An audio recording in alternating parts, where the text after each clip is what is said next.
First of all, many thanks for inviting me to speak today, and it's a real pleasure actually, because I've been hugely impressed with the early adoption that's occurred with the potential life-saving bringing of naloxone to this crisis situation, and your exploration of the way in which police officers can be an essential part of making much more widely available this life-saving intervention. So I wanted to bring some bits of science and clinical practice to the discussion, and I've tried to include the links if people needed to look at them at some other point for reference. And then my colleague Steve Taylor will take you through some of the regulatory and legal aspects that I have inappropriately glossed over. So, first of all, just to make clear, so I work as a clinician, and I also work in the university. So I bring those two perspectives, and I've worked with government departments and also international organizations and pharmaceutical companies to try to develop some of the products we're talking about today. It's important for us to remember that even though people involved with drug use might cause problems for me as a clinician, problems for you as police officers, they are part of the community we serve. And they are, at the end of the day, your brother or sister, they're somebody's mother or father, they're our friend and our neighbour, and they are part of the community we serve. It's been an exciting development, the whole take-home naloxone territory, and it's involved collaborations with people from clinical, policy, academic situations, and I think this extension of the potential intervention workforce to police officers is a very important and exciting development, partly for the direct benefit it brings, but also for the public recognition of the importance of the area. We've achieved a huge amount in the take-home naloxone field, but whilst we congratulate ourselves on important initiatives like we're talking about today, we also need to be humble about how little we've achieved and how much more we still need to do.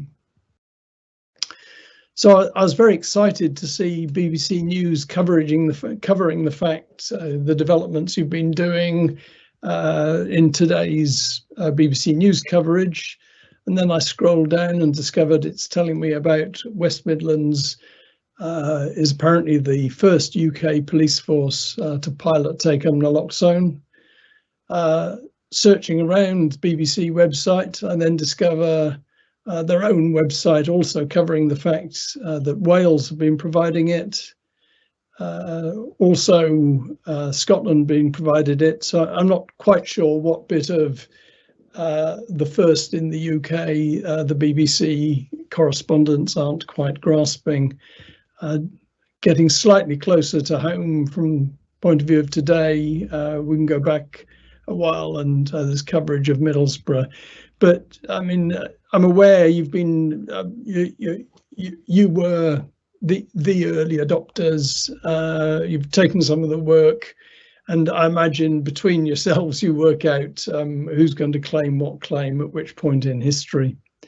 So I'm going to cover 4 areas in my talk, sort of why the particular focus on opiates, because they are so centrally involved in this, both the problem and the response that we bring with naloxone.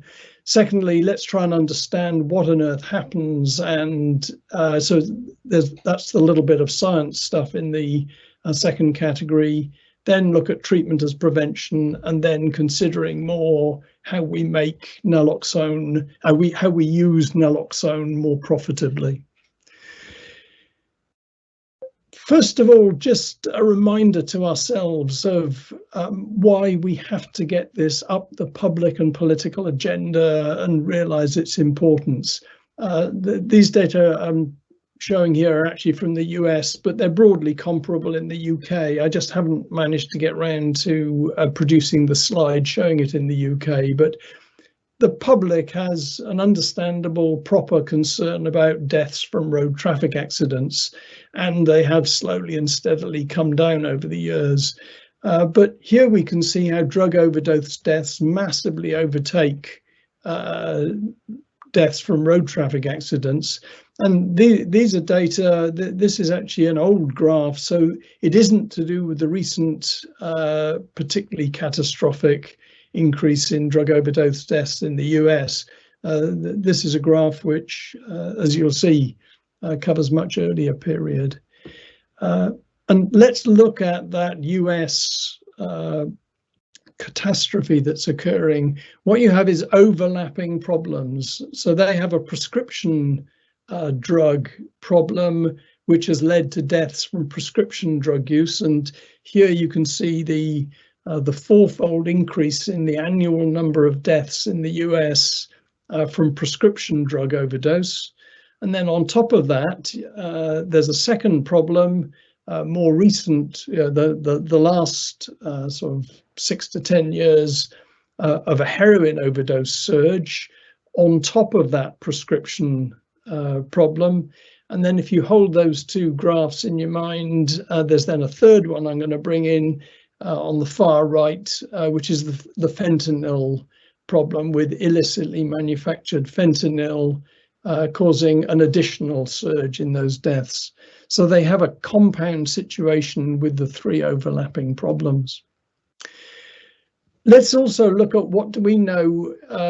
We might be concerned about the safety of drug users, but as I'm going to explain, the overdose deaths are primarily to do with opiate overdoses, maybe mixed with other drugs, but the opiate element in particular. And of those, the most significant contributor to the deaths we have in the UK are heroin overdose deaths. But we're also able to spot which points in somebody's life is it more likely to occur, and that ought to be able to guide us to be better in our responses. So the three I'm going to say here about times of special risk are on release from prison, on leaving detox or rehab, and during the very beginnings of methadone treatment. Those I'm going to take the first one in particular. So let's look at this issue about is there a particular concentration when people are released from prison, and we should then think about why that would be the case. So colleagues of mine did a hugely important study. It mapped onto a study from a colleague, Sheila Bird from Cambridge, looking at the Scottish data. And my colleagues, Michael and John, looked at the deaths that occurred for people recently released from prison. And I want to guide you through this bar chart and draw your attention. So if we look at the right-hand side of this bar chart, this is a measure of what's called excess mortality. So for an age, for whatever age group somebody is, what's the likelihood of people when they come out of prison dying in the year after they come out? And of course, deaths occur all the time, but what you have here is an excess mortality, and half of it's in that sort of maroon color, and that's drug-related deaths. So a large part of the increased likelihood that somebody dies is to do with drug-related deaths. So that's the general background, that people coming out of prison have a riskier set of prospects than the general public of their age. And it actually, it's there in the death data for that population. But let's look at those two columns at the left. So that's within the first week of somebody coming out, and within the second week, and then that third bar chart's up to a month. But here you can see in the first fortnight, something horrific is occurring. There's an absolute car crash of deaths amongst people coming out of prison, and what this almost entirely to do with is drug overdose deaths where opiates are the main implicated drug, often mixed with alcohol and tranquilizer drugs. But those heroin overdose deaths are almost the entirety of that increased number of deaths. That means that of young people coming out of prison, who coming out at the end of a prison sentence, 1 in 200 of them is dead within a fortnight.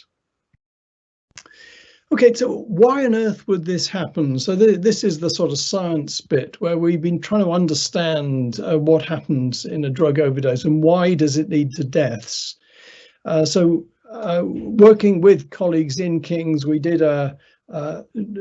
produced a little animation of what happens in normal breathing patterns and then what happens when somebody takes heroin. So hopefully this will work.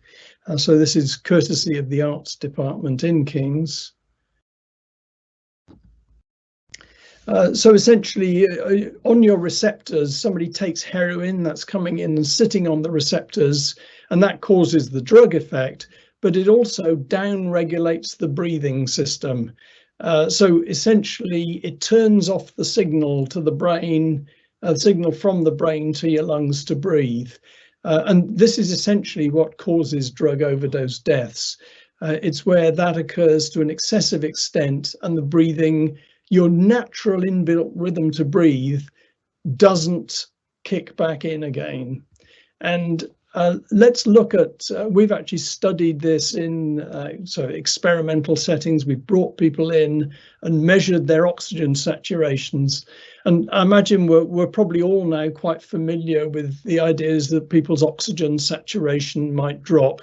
COVID's brought an awareness of these issues, which we didn't have before. So what you've got here is a measure of somebody's oxygen saturation after a heroin injection. And on the lime green, the top line there, that's how somebody's oxygen levels, that's the amount of oxygen in their blood, is dropping down after an intramuscular injection. But the really significant concern we have is after an intravenous injection, that's the red line, where you see it actually drops very sharply down. And these are averaged figures across a number of people that we were studying. But let me just show you the 1 or 2 of the individuals in that, where there was an even more frightening picture. And just to orientate you with these graphs, somewhere around 92% oxygen saturation is often where the alarm setting is set on these devices measuring oxygen saturation. So hopefully all of us are in the sort of 95 to 100% level at the moment. But if the breathing pattern is interrupted and oxygen levels drop, certainly drop below 90%, that would be a matter of triggering an alarm and an emergency response. And for this heroin user on the left that we were studying, here you see their oxygen levels plummeting down to almost down to 70%, and then obviously bobbing back up again a few minutes later. And on the right, here we've got this woman after her injection dropping down to the mid-80s and then bobbing back up again. And we've been able to, with a slightly complicated ethics process, we've been able to study small amounts of overdose when we're occurring. So we've been able to bring somebody in, they're measured while some degree of overdose occurs. At one level, a really weird thing to be doing, but this is giving us a better understanding of what happens during overdose, so that we can hopefully prevent overdose deaths better. And this looks difficult to follow, but it's actually, let me explain it, and I hope it's then quite straightforward. So this is where, in a sort of laboratory setting, we've been studying heroin administration and a degree of overdose. And here along the top line, you can see somebody's breathing pattern. So those spikes are somebody inhaling and then exhaling, and then a bit of a gap, and then they inhale and exhale. And so you can see a breathing pattern of a few minutes on that screen capture. And what does that result in somebody's oxygen saturation? So that's the red line across, the straight red line, and you go, oh, that breathing pattern of in and out, and then a bit of a pause, in and out, bit of a pause, that gives a perfectly steady oxygen level at something like sort of 96%. That's what you'd hope to see, and this particular individual that you're measuring, that's what he's showing. And down at the bottom is somebody's carbon dioxide level. That's another part of the breathing pattern that we were studying. So you might say, well, okay, what happens after somebody injects their heroin? This is the life-saving breathing pattern that we all do from just natural mechanisms that we don't need to think about. Right, here we've got this same individual a few minutes later, so 5 to 10 minutes after he had injected heroin. And you've got these long, looking at the top line, that's the breathing patterns going in and out. Yeah, they're still there, but then suddenly there's these long gaps of between 30 seconds to a minute where they just stop breathing completely. It's as if the wires come loose in a sort of wiring diagram, and the signal just isn't getting through to breathe. And then it kicks back in again and they start breathing again. And if we look at their oxygen saturation levels, that's the red line, which was so steady earlier on, you can see it's all over the place. So this is the beginnings of a picture of what a drug overdose death occurs, and gives us an insight into how to understand it. Okay, the other key point that I want to make sure that we all understand is that treatment is enormous. Somebody coming into treatment is enormously protective and is itself a prevention against overdose deaths. Now, there's a lot of public and political enthusiasm to encourage people to move on out of treatment. But I just add a cautionary note that being in treatment is protective against overdose deaths. Working with colleagues, Matt Hickman from Bristol and Rosie Cornish doing her PhD around this area, we looked at the extent to which somebody coming into treatment with either methadone or buprenorphine, to what extent does that reduce your risk of drug overdose death?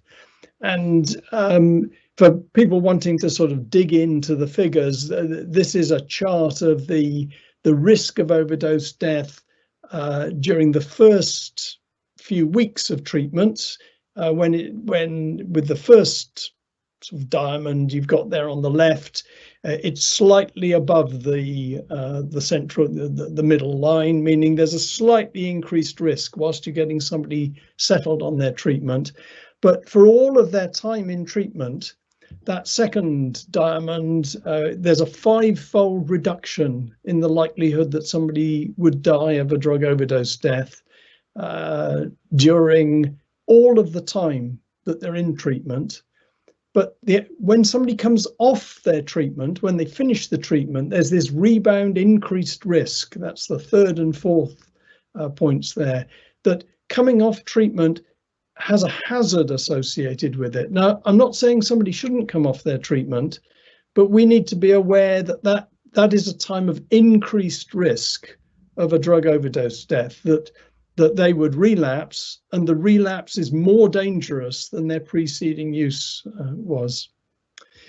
Okay, now on to the last bit of my talk, which is a slightly longer bit. I just want to go over all of this reasons why we're concerned about drug overdose deaths and why we want to look at any ways we can of reducing the fact that an overdose might occur. But what's been hugely important with our work with naloxone is to say that there will continue to be overdoses, however well we do with preventing overdoses occurring, they will occur. And we have emergency responses with ambulances and the like. But we also know that a lot of these people die in those minutes between the person being discovered and the full emergency response being there. And I think that's where your actions as police force, as well as wider community, are a crucial part of our response. It's now 25 years since we realized that we already had within our toolkit the responses that would make a difference. So we already had naloxone.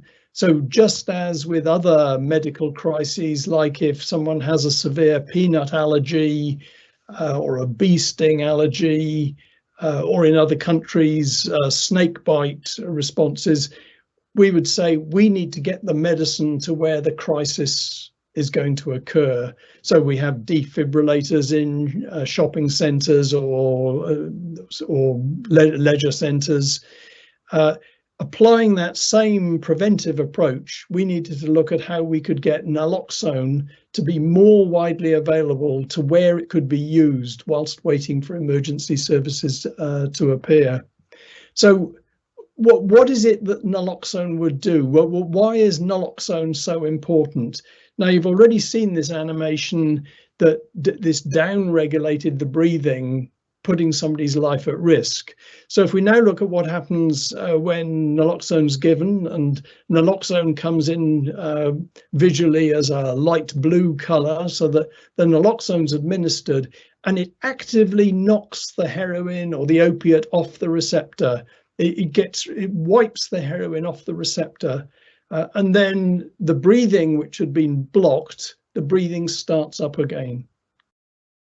And we've now reached a situation where leading medical journals like the BMJ and other journals, they've concluded, if you look at the subheading that the journal added, is that we now have enough knowledge and enough experience that this should be part of what we roll out to be part of an intervention. And we'll come back to how the police should be part of that response in a short while. If anybody's needing to be able to look at like academic reviews where all of the evidence has been brought together, working with my colleague Rebecca MacDonald, we did a major review of all of the evidence worldwide, and that's publicly available and is a useful resource. From my point of view, it was sufficient that I don't normally wander around with T-shirts promoting the research initiatives that we're doing, but this was when we realized we needed to get public opinion and professional opinion to shift. And the ABC naloxone at the bottom, that's crucial to. Within that message is the fact that it's still important that you call the ambulance. This is not instead of calling an ambulance, it's to keep somebody alive whilst you're waiting for those emergency medical services to turn up. It's also not just the naloxone, you're wanting to make sure that somebody's breathing is maintained. And if you're there at an opiate overdose, and the naloxone isn't available, you can still do a huge amount with the ambulance and helping somebody with assisted breathing and putting them into the recovery position as well. There are then issues about which form of naloxone should be given. There are all sorts of different forms of naloxone. In the middle at the top is the simplest. It's just a simple ampule of naloxone, but that's actually probably the most complicated for people to use because it involves snapping open an ampule and drawing it up and then administering it. In the UK, the dominant product has been the one on the middle right, which is the Pronoxad. It's a sort of pre-filled syringe. So you still have to put the needle on the syringe, but then it's a simple matter of giving an intramuscular injection, so pushing the needle into a muscle and injecting it. But probably the other significant development in the UK, or significant development globally in the last few years, has been the development of nasal spray, and I'll come on to that in a moment or two.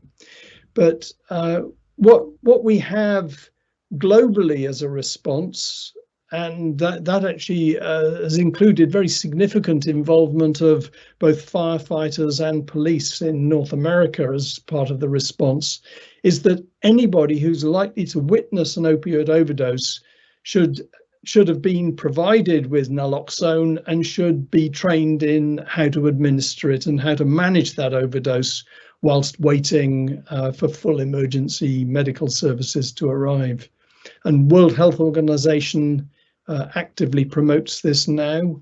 And just use one of the graphs from a United Nations initiative a couple of years ago.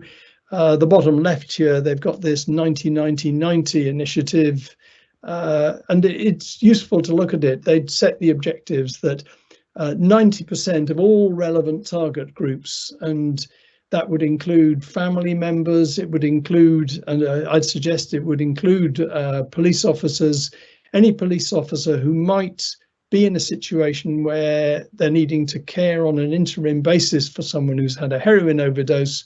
They should have received training in overdose risk and emergency management. 90% of those should have been given a supply of naloxone, and 90% should have it on them at the time where there was emergency need. So this is the product that's been most dominant over the last decade or so in the UK and other countries. A pre-filled syringe of naloxone. A needle would be in the pack as well, so you have to take that rubber bung off the end of that syringe and fit the needle and then give the injection. More recently, and we were actively involved in the development of this ourselves from King's, as the realization that that injection could be delivered in the form of a concentrated nasal spray.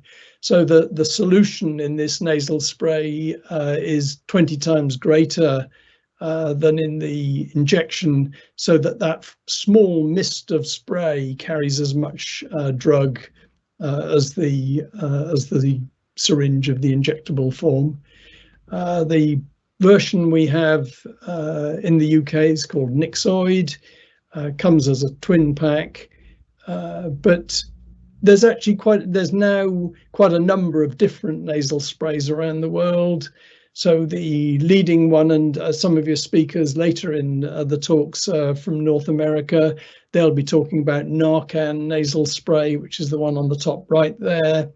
Across the channel in France, they have Nalscu. My personal favorite at the moment, for reasons I'll explain in a moment, is the one on the bottom left, which is Ventizolve, which has been developed by a company over in Norway. What I particularly like about it is that it's the only, going back to these, it's the only one of these that pays attention to its portability. I mean, if you look at the Nixoid box or the Narcan box or the Nalscu, you're not going to carry this on you. If you're a drug user or if you're a police officer, it's quite a challenge to be carrying that cardboard box around with you. And so with a sort of Scandi cool to it, the Norwegians have taken the same sort of product and have paid attention to how its carriage, So if I can show off my filmmaking skills again, and so here's the Levi's jeans test applied. Will it actually be in your jeans when you need it?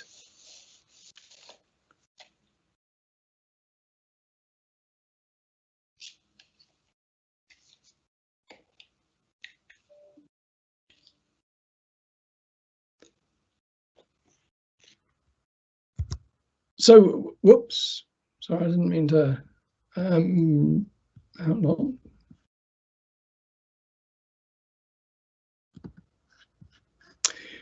So when people say, how difficult, being trained in how to administer it, it is pretty straightforward.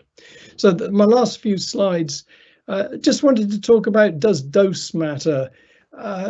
I think it's important, and I'm also aware that as a police officer doing a resuscitation, I've seen some of the newspaper coverage about concerns of would it provoke a hostile reaction when someone's resuscitated. We've been very interested in this, and certainly a large part of that hostility is partly from how people are brought round and the reassurance that you need to give to somebody that they're okay and they're in safe hands. And I'm sure that as a police officer, it'd be important to reassure them that your primary concern is their well-being at that time. But also that the excessive dose that is sometimes given aggravates the problem. That waking somebody gently from it, just as you do if you were waking somebody who was asleep and you needed to move them on, doing it aggressively and abruptly is likely to create a hostile response. Doing it gently is the way to do it. And we sometimes get from colleagues a view that I'm going to make it aggressive and hard the way I've brought somebody around. And that, in my view, is a very clumsy way of doing it, which is likely to cause problems. So looking at ways of doing it gently, even though you're concerned about somebody's well-being, that's the fine line that one's needing to navigate. And this is important because otherwise it's likely to cause what we call reputational toxicity, that if it's always done in a way that provokes withdrawal symptoms, for example, which a high dose would do, this will give it a really bad reputation amongst drug users themselves, who will then be hostile to when they've been resuscitated from it. So these issues need to be sort of thought through pretty carefully. So my final point, so I was really interested in the introductory comments where, if I understood correctly, you're charting the fact that you're looking at how you can and must use naloxone to make sure that somebody is safe whilst they're in your care. So that would, for example, be relevant to the custody suite. But there's also the fact that when you're out and about, there will be situations where you encounter someone whose life is in real danger, and in addition to calling an ambulance, there are life-saving interventions that you can do that make a difference between whether they live or die. And thirdly is the idea of what I put as protecting for the future, which is the idea that that if someone doesn't have naloxone, then as you're finishing whatever other work, whatever other issues you have to deal with an individual, you make sure that as they leave their contact with you, you have given them naloxone so that they have that on their person from then on. So two final references which you can look up if you want lots of detail about some of these approaches in different countries. We edited quite a substantial monograph, and the website link is down there at the bottom right. You can access the whole monograph online. And if you're wanting to look at wider issues around drug policy, including take-home naloxone, we were involved in producing a book about drug policy and the public good, which covers issues around policing and criminal justice within some of the chapters within the book. So thank you very much.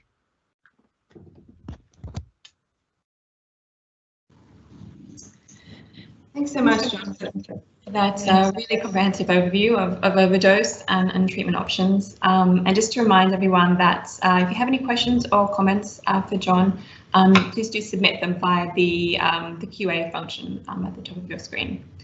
Okay, so Steve, can we hand over to you for a bit more discussion about the regulatory and legal issues? Thank you. I'm assuming you can see that, unless anyone says otherwise. Yep, looks good. Great then. So I want to talk a bit about the supply and the administration of naloxone and the legislation that underpins it, and then some of the issues around that and the advice that the PHE has provided in relation to those. So the first one in relation to supply, what you need to understand is that naloxone is and remains a prescription-only medicine, so it is subject to all the controls that prescription-only medicines are subject to under usual circumstances. So it can only be prescribed directly to a named patient or to someone else by means of a kind of prescription alternative arrangement, these patient-specific directions and patient group directions.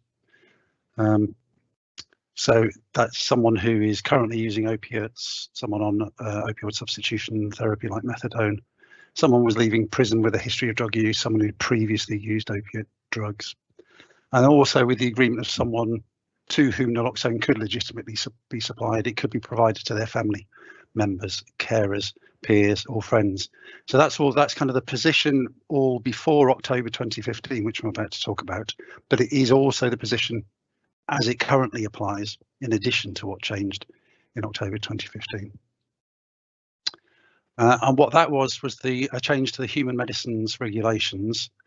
Now, in 2015, these changes that I'm going to talk about only covered injectable or parenteral naloxone. So prenoxide is the most obvious example that John's been talking about, just because that was all that was available at the time. But we were able to further change the regulations in 2019 so that they also included nasal naloxone, so the Nixoid product in particular that John was talking about. So since October 2015, in addition to those previous mechanisms I talked about, basically prescribing it to someone, naloxone can be supplied without prescription or any other prescription-like mechanism by a drug treatment service that's commissioned by a local authority or the NHS to any individual that needs access to naloxone for saving life in an emergency. So that's not, unlike the prescription case, that's not necessarily someone who has kind of personal need of it because of their heroin dependence. It could be anyone who may be likely to encounter someone overdosing and they may be needing to use it. In these cases, there isn't any need for most of the other prescription-only medicine requirements, although there is a requirement that the supply is recorded and the product labelled, but there's some discussion going on with MHRA about quite what that means, and we can think about that in relation to police supply. So just digging into those in a bit more detail, the October 2015 legislation specified three things. So who can supply the naloxone, and that's persons employed or engaged in the provision of drug treatment services provided by, on behalf of, or under arrangements made by. So the NHS and local authorities are the two main ones of those. We put in the public health bodies, but in fact we don't commission drug treatment services. So it's basically NHS or local authority commissioned services. What they can supply is a prescription-only medicine containing only naloxone hydrochloride. Originally in 2015, that did say for parenteral administration, but I say in 2019 that's been removed. So any product that only contains naloxone hydrochloride. And under what conditions they can supply it in the course of the provision of a lawful drug treatment service, where it's required for the purpose of saving life in an emergency. I'm just hoping, yeah, we've got some more on those. So what is a drug service in this case? So no, firstly, who the drug service is providing it to. So as I said earlier, any individual liable to encounter overdose. So that could be a person who does use opiates themselves, could be their family and friends, could be hostel, health or other social care staff, could be, as we're talking about here, police officers or others, just anyone who is liable to encounter an overdose and could need to use naloxone to reverse it in an emergency. That provision is by a drug service or by persons employed or engaged in the provision of drug services, and that is generally taken to mean, and the guidance explains that it means drug treatment service staff themselves, peer workers if they have those, and probably also volunteers who work with them. Is that use of the word employed or engaged makes this a little looser. It's also the case that it doesn't have to be specialist drug treatment services. Pharmacies, community pharmacies, are also counted as drug treatment services for the purposes of the legislation that was established by an earlier piece of legislation than something else. So any pharmacy that provided a needle and syringe program, for instance, or that provided supervised consumption of methadone is in effect providing drug treatment services. So they can also provide naloxone without prescription. And then you can see a circumstance in which other individuals engaged by some sort of contractual arrangement with a drug service could also then be counted as someone who is engaged in the provision of drug treatment services and could therefore be enabled by the legislation to provide naloxone. So that's often included hostel staff in arrangements with their local drug treatment services, but it could also include police officers, and I think that's the example that we're going to talk about. There is some consideration being given to the limitations of the current 2015 and 2019 legislation and whether or not that might be further extended. So we're looking now at whether or not we could go beyond what are mostly local authority commissioned drug services and allow, for example, PCC commissioned services to provide it without prescription. Homeless hostels and outreach services are at the top of the list of organisations being considered to do this. Might also include probation and approved hostels, even accidents and emergency departments, which you might think that's easy enough for them because they can they have it on hand, they can prescribe it, but the mechanisms for that, the payment for that, can sometimes be awkward. So it may be easier to change the legislation to make it easier for them to provide it without prescription. And similarly, the police could potentially get onto that list, so that rather than you needing a workaround in which police officers are deemed to be drug treatment staff proxies, you don't need to kind of twist the law like that. We could change the law to enable the police to provide it without prescription. And there could be a whole load of other groups. So there will be a consultation by the Department of Health and Social Care and the MHRA, who are now considering all these options with our advice, and we'll be consulting quite widely soon. They have to do that on any legislative change. The other thing in brackets is there is also some consideration being given to whether or not actually changing naloxone from being a prescription only medicine to being something that was available over the counter might help. It might seem on the face of it obvious that it would help because you take away all the prescription requirements, but there are a few arguments that suggest it wouldn't particularly. If it was a pharmacy only medicine, you'd only be able to get it from a pharmacy, or pharmacies can already hand it over without a prescription. If they were selling it, it would probably be 50% more expensive than the NHS is paying for it, just because pharmacies are having to make some money from it. So we will consider the opportunities for over-the-counter provision, but it may not go that way. So all those slides are about supply of naloxone, about kind of moving the medicine from a lawful supplier to a lawful recipient of it. But the big interest, and one of the major interests for the police, I think, is in who can actually administer naloxone to whom and in what circumstances. And in some ways, that's much simpler than all this stuff I've just been talking about in relation to supply, because the Medicines for Human Use order in 2005 added naloxone to the list of medicinal products, injectable medicinal products, that can be administered by absolutely anyone, as long as it is for the purpose of saving life in an emergency. It doesn't matter where the naloxone comes from, it doesn't matter who supplied it to who. If there is available naloxone, anyone can use it in those circumstances. So the police might have concerns about their professional roles, their roles in society, about liability if they do use naloxone, and those we could probably talk about, but there is no barrier in the legislation to you administering naloxone. So those concerns about roles are things they're for the police to work out. PHE's interests are about public health and clinical safety.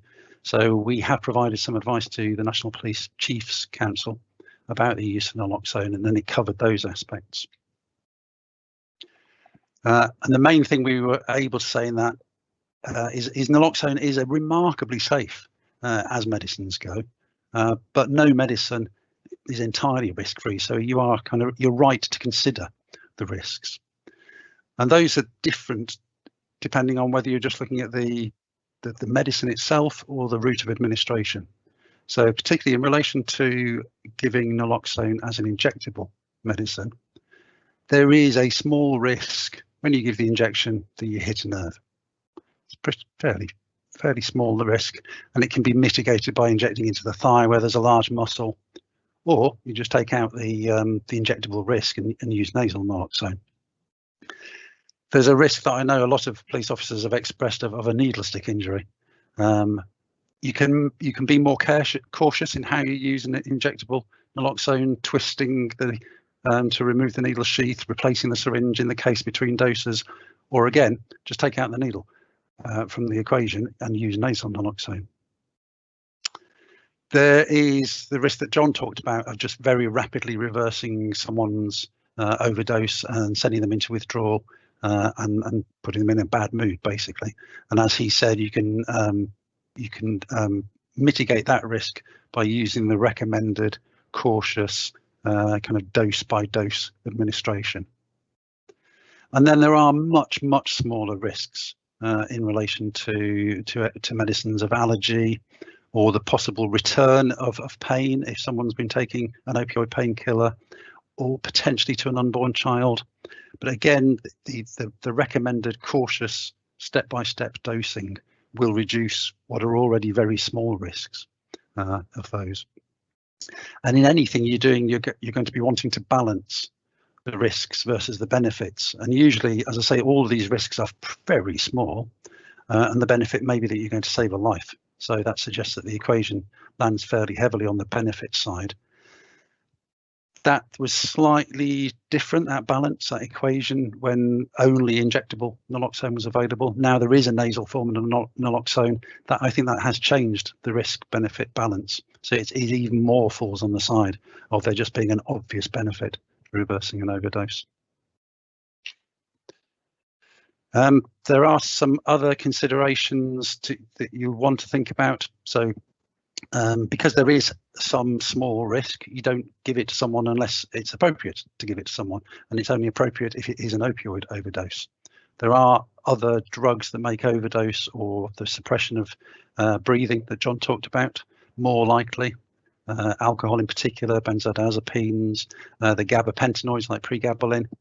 But naloxone is only proven to work on the opioid, so you probably want some idea that the person in front of you has overdosed on an opioid, either because there's evidence of heroin wrap lying next to them, or you know from their history, or what their mates just said, or anything.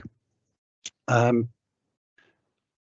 know there's quite a few of you been coming across cases of people overdosing on scars. There's no evidence that naloxone works directly on spice overdoses, but someone who has taken a spice overdose may well have also at the same time or earlier have taken opioids. So again, if there's any evidence that they might have taken opioids as well, it's probably safer to give naloxone than not.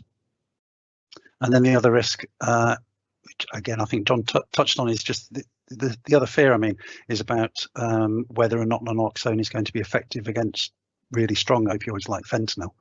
And the general understanding is that the usual doses that we've talked about, all you're trying to do is, as John did say right at the beginning, is buy a bit of time until the ambulance arrives. And the usual doses are likely to be sufficient to stop someone slipping into just not breathing until the ambulance arrives.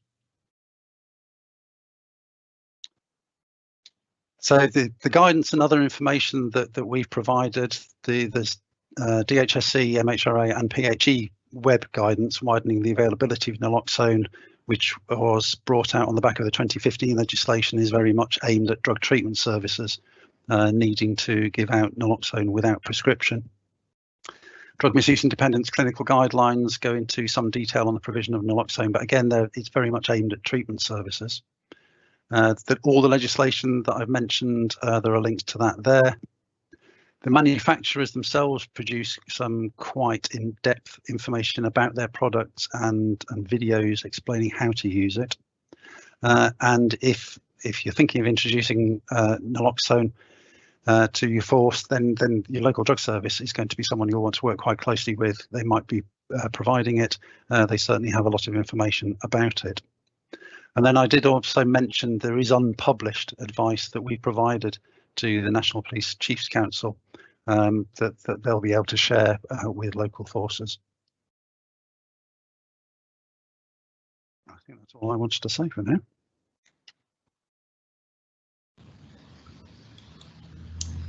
That's great. Thanks so much, Steve, for sharing all your guidance on naloxone use and the various considerations to be aware of. We have some time for questions, and the first one we have is for John. The questioner asks, how can excessive administration of naloxone be avoided? How can it be administered gently to avoid an aggressive response or withdrawal symptoms? Yeah, I think I'd probably point to three aspects to consider. So one is looking at the whole situation that you're in, and if you put yourself in that individual's situation and imagine, let's take something nothing to do with drug overdose. You're due to go on holiday. Maybe that'll one day happen again. And you've got to get up at 4 a.m. to get to the airport in time to check in at 6 or something. Somebody comes in and they're going to wake you up when you're in a deep sleep. If they just suddenly shout at you and are aggressive, you're likely to wake up in not a friendly frame of mind. Whereas if they gently wake you, we're only talking about a short amount of time, and that's very relevant. I would have thought, particularly for a police officer in uniform, bringing somebody round, or just managing them in general. So I would sit beside them rather than stand over them in an intimidating way, and I would speak to them calmly as they were coming round from it and sort of reassuring them that they were being looked after. So that's the first aspect, is you can do a lot about the situation. The second is the dose. I've been in conferences around the world where there's a sort of an unhealthy macho quality that comes out from some people involved with this, where they go, we're going to really hit them hard and that'll wake them up. And you think it's probably not the smartest way to do it. You certainly need to be willing to give progressively more amounts. And as both Steve and I have said, the idea of having an incremental system, that if you've got, whether it's the Pronoxad kit that you've got or the Nixoid kit, you give one dose first and check how somebody is over the next couple of minutes. And that gives you that gentler view. And the third area would be the route. If you were wanting a slightly softer effect, then you'd expect that softer effect to come from the nasal spray because it's a little bit slower than the intramuscular. So depending on your point of view, that's either a disadvantage of the nasal spray because it's a little bit slower, or it's an advantage because it's a bit more gentle. There's probably others, but those three I think would be the key ones I'd go for. Okay, and we had another sort of related question about whether injectable naloxone was more effective than the nasal version. Yeah, I mean, let's be clear, all of these naloxone products around the world are identical. They are just different ways in which the naloxone is given. Now, they may deliver it slightly quicker or slightly slower, but they're all the same medicine. But but answering your question with the nasal, and I'm just going to concentrate on the nasal sprays, the new generation of nasal sprays versus the injection. The nasal sprays are 50% absorbed, so there's a correction that needs to occur. So if you see a nasal spray that says it's 2 milligrams, then in everyday terms that's the equivalent of a 1 milligram injection. But that's all been factored into the nasal sprays. When a nasal spray is 2 milligrams, or in the American ones are 4 milligrams, that allows for the fact that half of it gets lost in the nasal spray. But apart from that, once it's in the body, they're exactly the same. Your liver and your brain don't know whether that naloxone came in through your nose in a nasal spray or through your arm from an injection. Great, thanks. Steve, I think this might be a question for you. There's a worry that officers may be subject to litigation as a result of administering naloxone. Are you aware if this has happened anywhere? No, is the short answer. And I have heard there's a risk of litigation the other way if if you failed to use all appropriate methods to bring someone around and they did die. But no, I'm not aware of any. So can I intervene at that point? So that I really do think we need to pay more attention to the point that Steve says about the equivalent opposite view. If I was a parent and I knew that any member of the general public, whether they were police or not, had done what they could to save my son or daughter, then in my grieving I'd be grateful to them for the efforts they'd made. If I knew that they had chosen not to do something that could have saved my son or daughter's life, I would likely spend the rest of my life pursuing that issue about why they had not done something that could have made a difference. And we should be much more concerned about our inaction rather than our action. I mean, I'm not speaking in a professional capacity there. I'm speaking as a parent, Mm-hmm. Well, this might be a question sort of related to some of these legal concerns that people might have. Another question is, what have you found to be the biggest obstacle to police forces introducing naloxone, and what can be done to overcome it? I'm not sure if, Steve, would you like to have a first sort of go at that question? We can ask you as well, John. I mean, I think that they'll be different from force to force, which is why they're going at slightly different rates. I know that there are some of the things that I talked about, just the police wondering about their rightful role in these sort of circumstances. It's probably something that your police colleagues are better able to answer. John, do you have any comments on that one? Well, maybe I've been very struck and surprised. It wasn't something I'd expected to see about how prominent the police have been in North America around naloxone being publicly available, and it's become part of the identity of being a police officer that you are part of that resuscitation, the sort of wider network of response services. And I mean, personally, I'm very much moving into personal views rather than professional ones, but I find it very comfortable.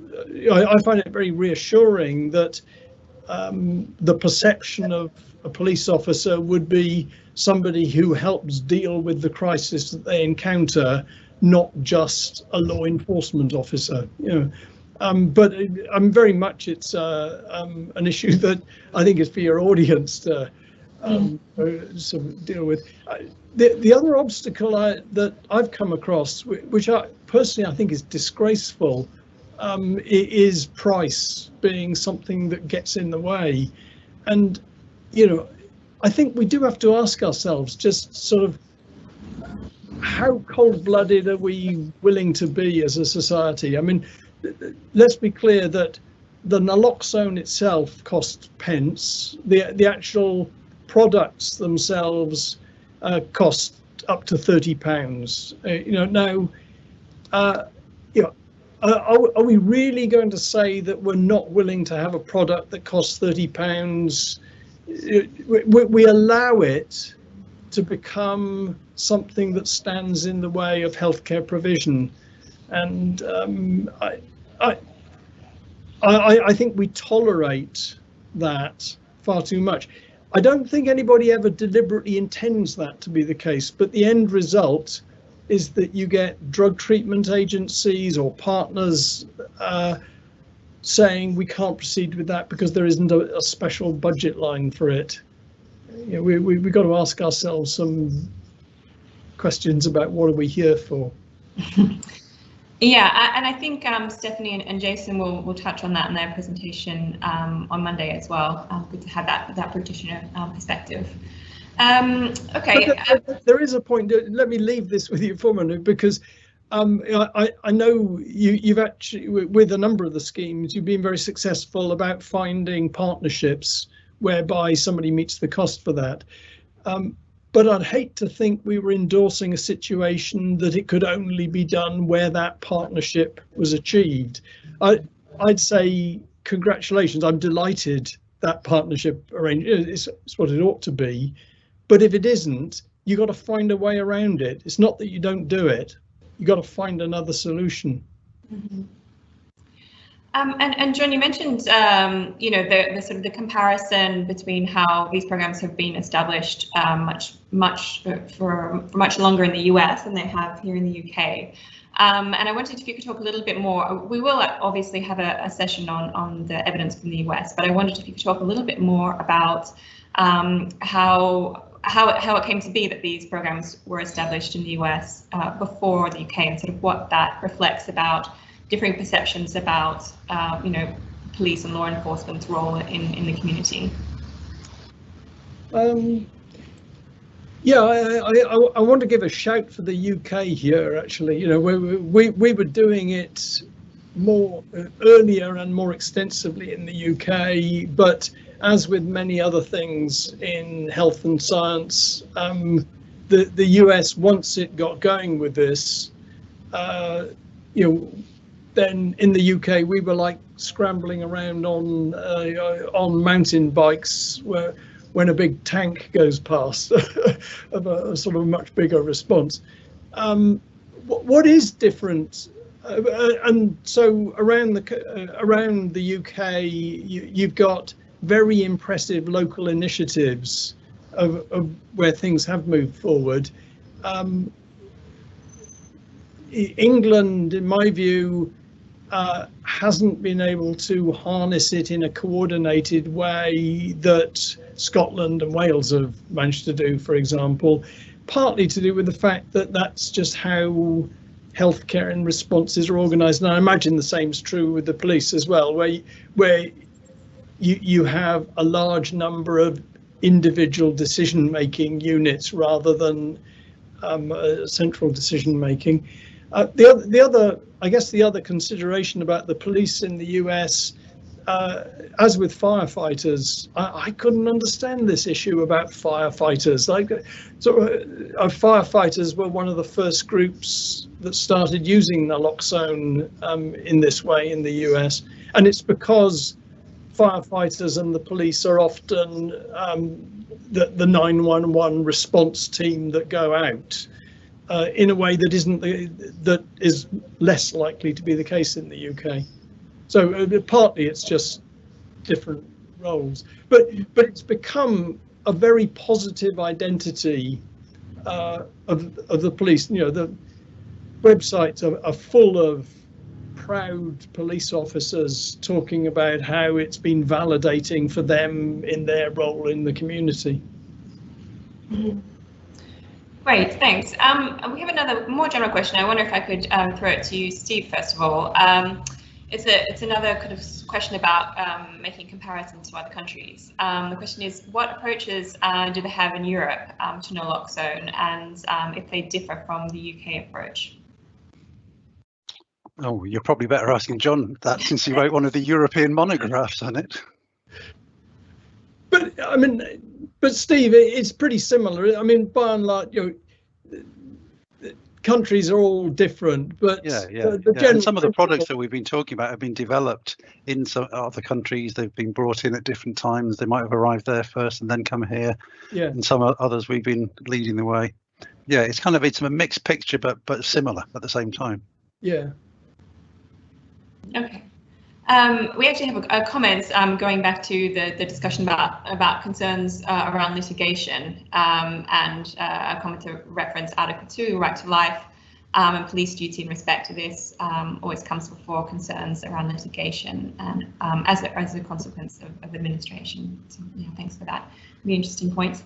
I said a question about something that you mentioned in your presentation, John, about how vulnerable people are to overdose when they leave prison. And I wondered if you could explain a little bit more about, what drives that vulnerability, and if they're equally vulnerable in prison. Yeah. I mean, essentially, it's when you look at it, it's what you'd expect to occur, because somebody's body has got their physiology has got used to the presence of opiates, and so the dose that they ordinarily take causes some of this respiratory depression. It causes some of the risk, but they've developed tolerance to that effect. So when somebody comes out of prison or comes out of rehab or comes out of hospital, if they take the dose they'd previously taken, then they'll get an unexpectedly large effect from it. Now, one could deal with some of that by educating people and warning them of that, but I suspect it's compounded by the fact that when people are coming out, there's a sort of demob happy sort of quality to it, and there's actually a deliberate pushing. It's rather like saying to somebody when they're coming out of prison that, oh, you must make sure not to drink too much. You think, well, yeah, I think you sort of missed the point. I'm out to celebrate. The danger is it has that exaggerated respiratory depressant effect, and whatever the explanation, the deaths stack up horrifically.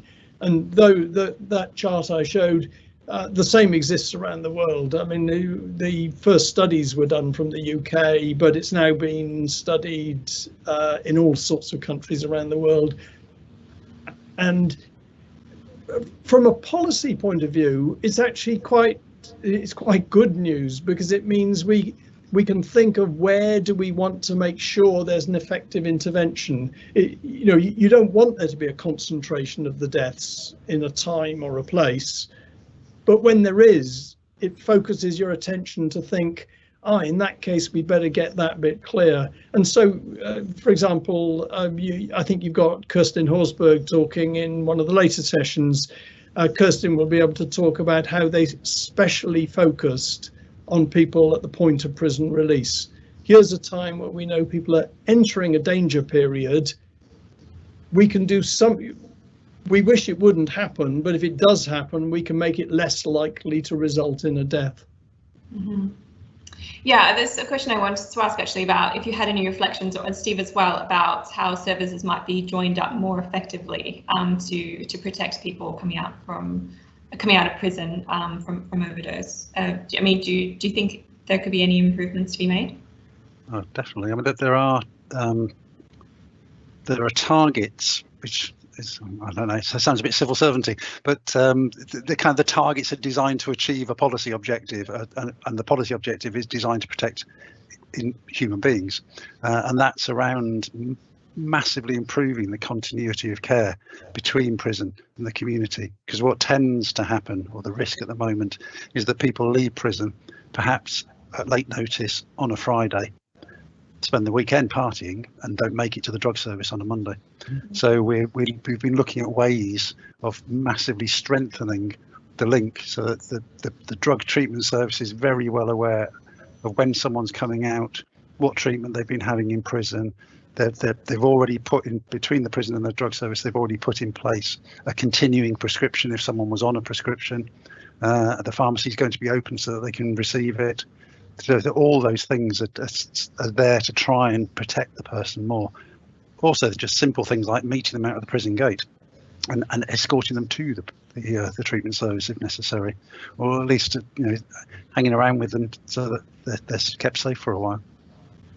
Mm-hmm. Great. Lucy, it's worth, I guess if you said to Steve and myself, what's the worst thing you could do around prison release? It would be to release somebody where you're trying to get this continuity of care, to release them from prison on a Friday afternoon when there's no time to set up that continuity of care. And when do most people get released from prison? You go, well, sort that out then. Just make sure that whatever is happening around prison release, somebody is released at a time when services are around and they're able to set up those responses. But I can't remember what percentage of people coming out released from prison are released on a Friday afternoon, but it's a large number. You release somebody often with no pre-planning, and you give them some money and you send them out without any services open to deal with them, and then you wonder why it goes wrong. Okay, thanks so much for that. I have a question which goes back to what you were discussing a few minutes ago, John. The question is, do you think the big change for police in the UK will be viewing naloxone as a first aid response rather than delivering or administering medication?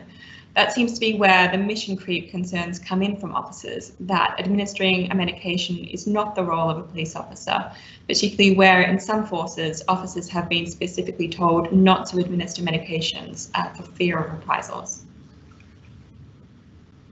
And Steve, also, if you have anything to share on that question as well. Well, only that I would absolutely see that as first aid, yeah.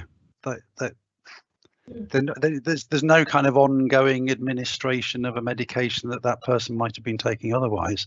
It's like giving adrenaline to someone suffering anaphylactic shock. It is first aid. Let's take a completely different example. If somebody, if as a police officer you were at the scene where suddenly somebody is choking to death because they've just swallowed something and blocked their airway, you're going to need to, hopefully you'll have been told how to do a Heimlich maneuver of squeezing them around the chest to clear their airway. That's an emergency first aid intervention. You may end up breaking somebody's rib from doing it too enthusiastically. But I don't know how you could live with yourself if you just said, I'm not going to do it because it's not specified in the job description or something, and it's very different from giving an ongoing medication. This is an emergency intervention that stops somebody dying whilst you're waiting for proper care to turn up. And so it's like the adrenaline example that the EpiPen, example, and personally, I think it's an aspect that a force. I mean, I hope Durham feel. I know Durham feel proud of what they've pioneered and introduced, and they should demand that they're on the front page of the BBC News page as the real first. Okay, a slight change of gear with the next question. This is, I think, for both of you. If you're aware of any movement to get ambulance crews to provide naloxone kits in addition to administering it. I think that refers to take-home naloxone kits. Yeah, it's certainly something that has been talked about, and I think they are one of the options on that long list of potential extensions for the legislation that I was talking about.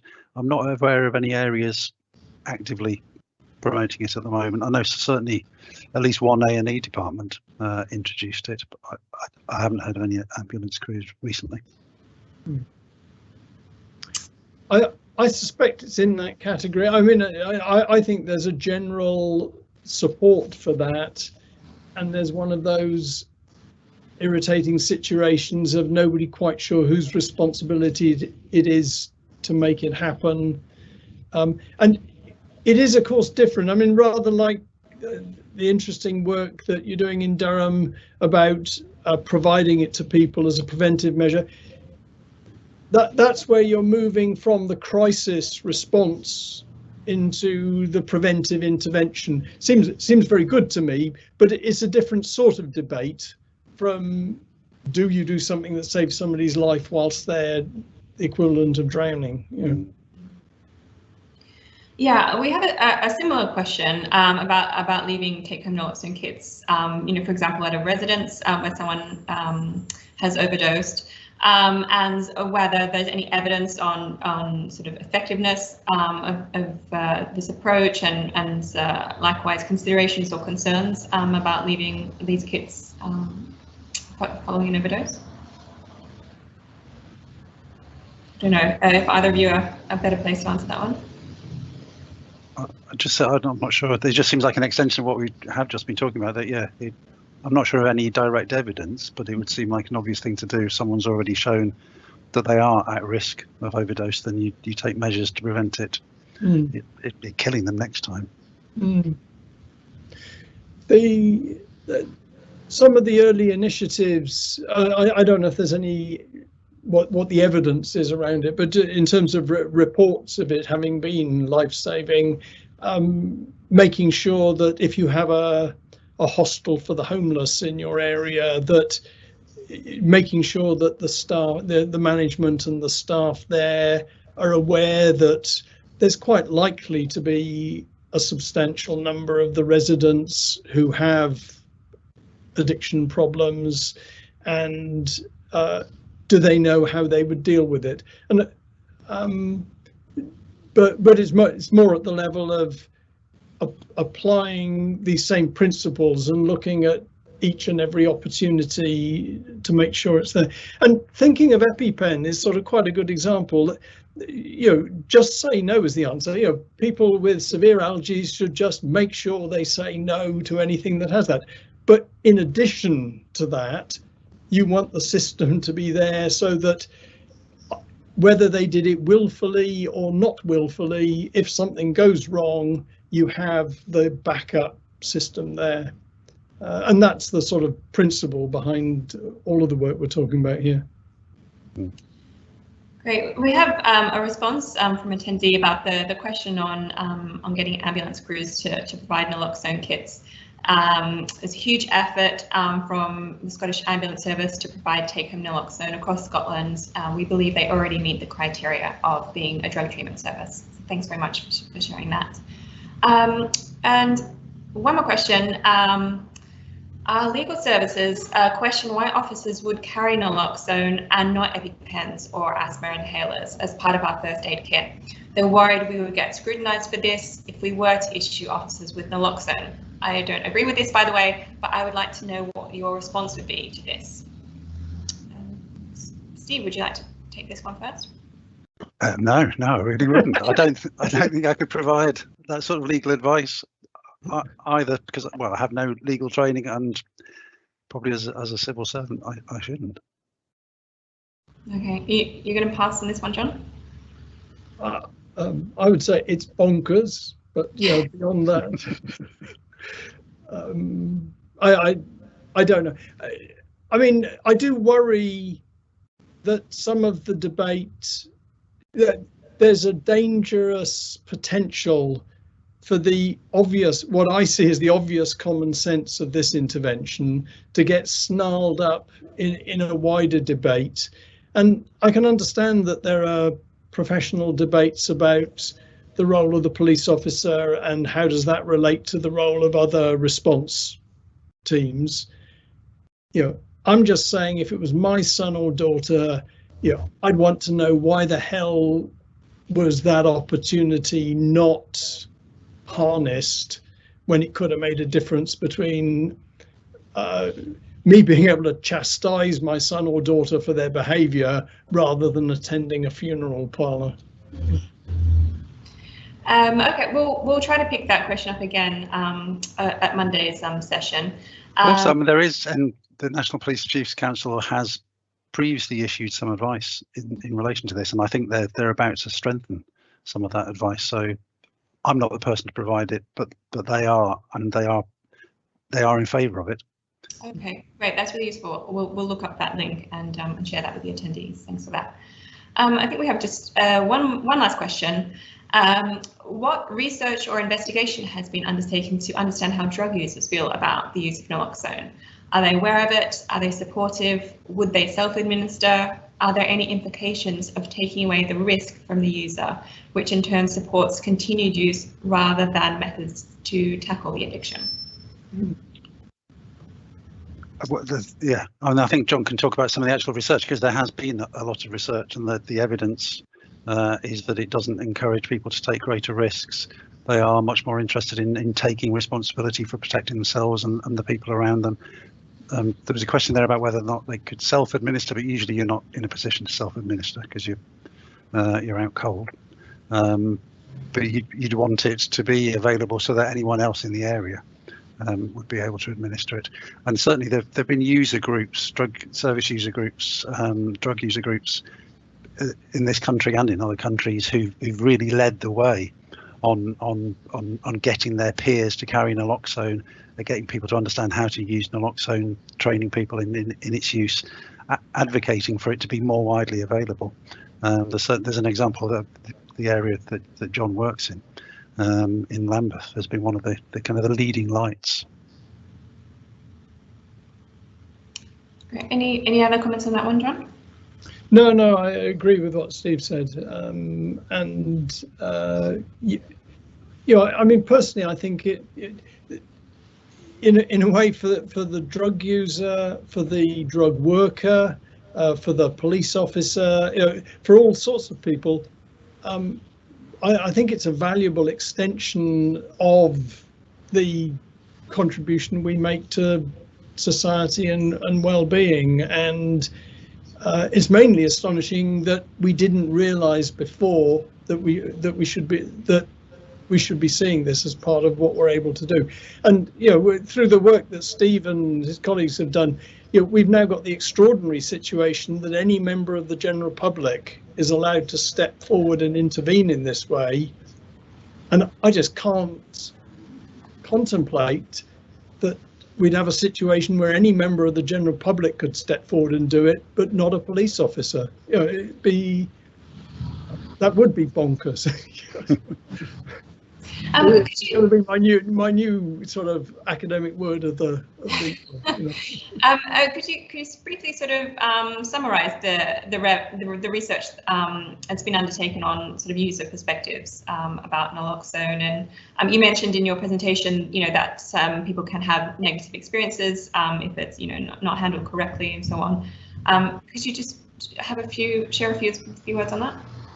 Yeah, well, a couple of points. I mean, one is to acknowledge that, particularly in North America, the user movement, insofar as it's been voices of people in recovery from addictions who've been the strongest voices lobbying and arguing for it. It's actually progressed in a different way in the UK and in Europe, where mostly it's been professional organisations and professional bodies looking at realising they should do this, so how should they make it more widely available. So ours has been more of a professionally led rather than a advocacy led group, but the two perspectives have worked very well together, because you need both people. In terms of actual research with users, I think we should keep a careful eye on this, the risk that we make the resuscitation too aggressive, because if we over reverse people's overdose, we're doing it to a population who know how to overdo the reversal that we've done, and you then end up with a really compound situation where they overdosed, we resuscitated them so aggressively that they're now in withdrawals, and they try to bring it back again, and you've got a worse situation than you started with. So that's why so many of us argue this gently approach, and that's what we have in the UK. The products suit that pretty well. I mean, I mentioned that because the US last week or earlier this week released an even higher dose product where you think, I fear it'll cause problems. But what we've got in the UK, I think, are well suited to general public administration, you know, to a family member giving it, or to someone working in a hospital, or to a police officer. It's really good products suited to that situation, that context. That's great. Thanks so much, John. So that comes to the end of our questions and our time. But if anyone has any more questions, please do feel free to continue to submit them, and we'll pick them up at Monday's session. But otherwise, Steve and John, thanks so much for your time and for sharing all these insights. I hope people found it really useful, as I certainly have. And yeah, hopefully we'll see you all at the Monday session. Thanks. Thank you very much. Bye-bye. Bye-bye.